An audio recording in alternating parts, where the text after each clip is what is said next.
vamos estudar a lição de número 6, a condição dos gentios sem Deus, baseada em Efésios, capítulo 2, versículo 11 e 12. Vamos relembrar o contexto em que esse texto está inserido, Efésios 2, 11 e 12. A Epístola aos Efésios ela pode ser dividida em duas partes. A primeira parte, do capítulo 1 ao capítulo 3, que trata sobre a vocação da igreja. Do capítulo 4 ao capítulo 6, sobre a conduta da igreja. A primeira parte, que vai do capítulo 1 ao capítulo 3, que é a parte teológica, o apóstolo Paulo, após saudar a igreja, ele mostra, a partir do versículo 1, sobre a fonte da nossa salvação. É uma doxologia em que o apóstolo Paulo, ele bendiz a Deus pela obra da redenção e mostra a participação da Trindade na obra da redenção. O Pai, o Filho e o Espírito Santo, qual foi o papel que cada um exerceu na obra da redenção. Logo em seguida, o apóstolo Paulo, ele faz uma oração para que os efésios, eles pudessem reconhecer o poder de Deus que se manifesta através da obra da salvação. E ele, para demonstrar como esse poder de Deus se manifesta, ele primeiramente mostra como o poder de Deus se manifestou na pessoa de Cristo, capítulo 1, versículos 19 a 23. Como foi que o poder de Deus se manifestou em Cristo? Pela ressurreição, pela ascensão e também pela exaltação. Logo em seguida, no capítulo 2, o apóstolo Paulo ele mostra como é que o poder de Deus se manifesta em relação a indivíduos. Em relação a indivíduos, o poder de Deus se manifesta através de ressurreição espiritual, de ascensão espiritual e também de poder para fazer boas obras. Isso está no capítulo 2, versículo 1 até o versículo 7. Agora, a partir do versículo 11, o apóstolo Paulo ele mostra como é que o poder de Deus se manifesta em relação à humanidade inteira.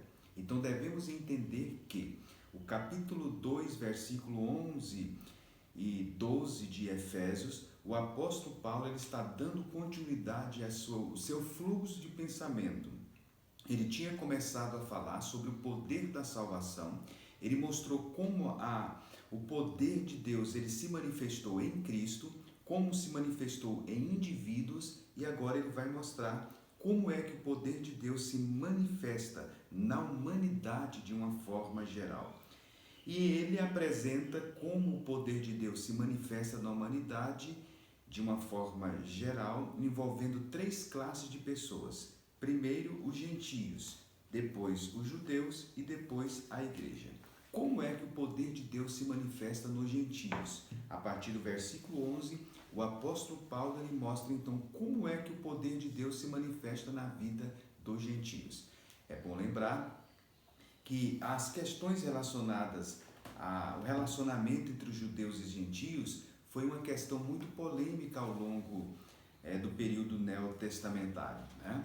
Nós observamos isso ao longo do Novo Testamento. Durante o período do Novo Testamento, e Paulo conhecia muito bem isto, esta relação entre judeus e gentios era uma relação que foi muito difícil.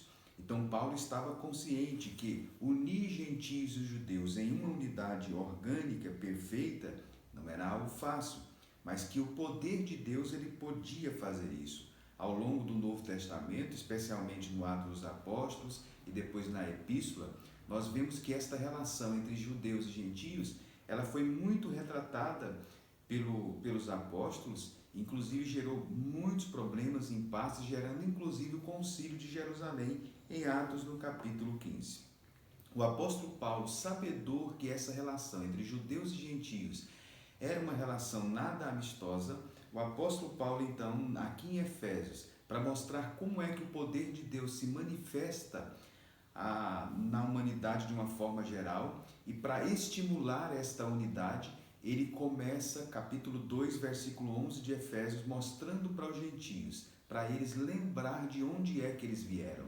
A vida pregressa deles, a vida de outrora dos gentios, deveria estimular os gentios a reconhecer a bondade de Deus e a viver uma vida harmônica nessa nova unidade que era a igreja do Senhor Jesus. Então observe no capítulo 2, o versículo 11. Portanto, esse portanto estabelece uma relação com o que Paulo tinha acabado de falar nos versículos anteriores. Lembrar de que vós mesmos, noutro tempo, erais gentios na carne, e chamados incircuncisão pelos que na carne se chamam circuncisão feita pela mão de homens. A lição ela comenta na primeira parte acerca da expressão chamados incircuncisão. A circuncisão ela foi um ritual que fazia parte do período do Antigo Testamento e que consistia na remoção cirúrgica do prepúcio do órgão sexual masculino. Era um sinal que foi estabelecido por Deus a Abraão em Gênesis 17. Era realizado no 8º dia de vida dos nascidos ou dos recém-nascidos em Israel. E daí vem a expressão, então, circunciso e também a expressão incircunciso.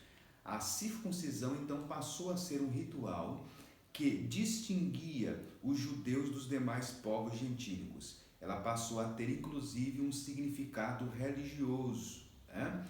Ou seja, as práticas idólatras, elas envolviam muitas vezes uma sexualidade depravada. A adoração aos deuses pagãos envolvia uma sexualidade depravada nos seus rituais e assim, certamente, por esse motivo, a circuncisão, então, sendo um ritual então, que distinguia os judeus dos gentios, ela passou então a ser utilizada e era feita exatamente do órgão sexual masculino, como sinal então de que eles passavam então a partir de então a ter uma vida dedicada a Deus.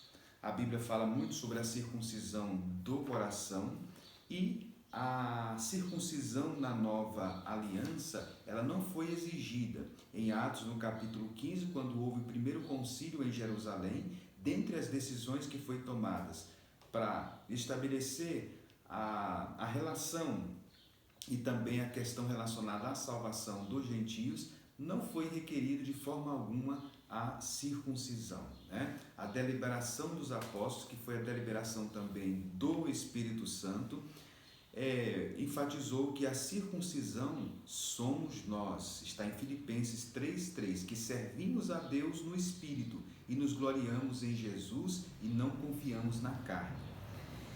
Bem, devemos então entender que o apóstolo Paulo aqui nesse texto, ele está lembrando quem era de fato os gentios, né? Os gentios então eram chamados de incircuncisão. Os gentios, no final do versículo 11, agora se chamam circuncisão feito pela mão dos homens. Isso está estabelecendo uma relação com os judeus. E logo em seguida, no versículo 12, o apóstolo Paulo diz que os gentios estavam sem Cristo. Observe bem essa expressão, sem Cristo. Sem Cristo aí quer dizer separados então da comunidade. Observe então bem nesse texto que os gentios eles eram separados dos judeus. Esta separação ela envolvia dois aspectos. Primeiro, a separação social, ou seja, havia uma certa animosidade entre gentios e judeus. Os judeus consideravam os gentios como excluídos, né? E objetos também de escárnios, né? E a segunda separação entre gentios e judeus estava relacionado ao aspecto espiritual. E isso a gente pode observar aqui a partir do versículo 12. Olha o que Paulo diz. Naquele tempo, ou seja, se referindo ao passado, gentios estáveis sem Cristo. A expressão sem Cristo quer dizer eles estavam sem o Messias. Eles não tinham um Salvador, um Libertador. Eles estavam sem propósito divino. Eles estavam sem destino. É que o apóstolo Paulo então mostra aí. Estáveis sem Cristo. Eles estavam separados de Cristo. Separados, portanto, do Messias. Né? Segundo o apóstolo Paulo diz que eles eram estranhos. Observe bem a expressão. Estáveis sem Cristo e separados da comunidade de Israel. Em terceiro lugar, ele diz estranhos.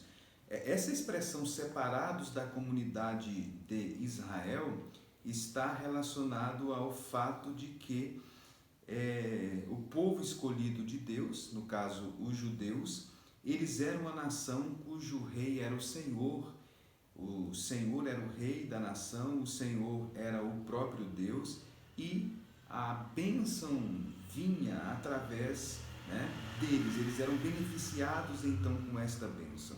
Então, os gentios, nesse caso, estavam separados da comunidade de Israel. Observe bem essa expressão, separados da comunidade. Separados da comunidade aqui quer dizer, então, que eles estavam fora do círculo das pessoas em que adoravam o verdadeiro Deus, né? Israel, então, adorava o verdadeiro Deus. Israel foi dado a lei, a Israel foi dado as bênçãos, e eles, os gentios, estavam fora deste círculo. A única maneira dos gentios ser alcançado com as bênçãos de Deus, naquela visão do mundo daquela época, era então se tornar um prosélito, era se converter ao judaísmo. Quando os gentios então se convertiam ao judaísmo, eles que estavam fora do círculo judaico, eles passavam a fazer parte então do círculo judaico. Então Paulo diz que no passado eles estavam separados da comunidade de Israel. Em terceiro lugar, Paulo diz que eles estavam estranhos aos concertos da promessa. Observe bem essa expressão, estranhos aos concertos da promessa, ou às alianças da promessa. Isto quer dizer então que eles não podiam partilhar das alianças divinas, as alianças de Deus, nas quais Deus tinha prometido à nação de Israel para dar ao seu povo uma terra, para dar um sacerdócio, para dar um povo, para dar uma nação e também um rei. E para aqueles que crescem nele também dassem a vida eterna. Então, os gentios estavam estranhos aos concertos, estranhos às alianças. Deus tinha feito várias alianças com a nação de Israel. Nós observamos isso no período do Antigo Testamento, né? As várias alianças, pactos que Deus tinha feito com a nação. Deus fez um pacto com Abraão, um pacto abraâmico, um pacto mosaico, um pacto davídico, e tivemos depois o novo pacto lá relatado em Jeremias, né? Mas os gentios estavam então alheios, alienados então deste pacto, dessa aliança. Depois o apóstolo Paulo diz, não tendo esperança e sem Deus no mundo. Observe bem a outra condição que Paulo enumera em relação aos gentios. Eles não tinham esperança. Por que eles não tinham esperança? Eles não tinham esperança porque eles não haviam recebido nenhuma promessa divina. Se eles não eram alvos de uma promessa divina ou da promessa divina, então eles não tinham esperança. É o que o apóstolo Paulo diz aqui. No mundo antigo, é bom nós lembrarmos que no mundo antigo, qual era a esperança que as pessoas tinham no mundo antigo? Se nós observarmos a filosofia, alguns filósofos, eles exaltavam, por exemplo, o hedonismo, né? A prática do prazer como bem supremo, então, da vida. As pessoas como Epicuro, por exemplo, ensinava que o prazer é o início e o fim de uma vida e que nada existia então após a morte, ou seja, depois então da morte não existia nada, porque na visão desses filósofos as pessoas depois da morte nem estavam lá para desfrutar, né? Para ver, para desfrutar, não tinham existência.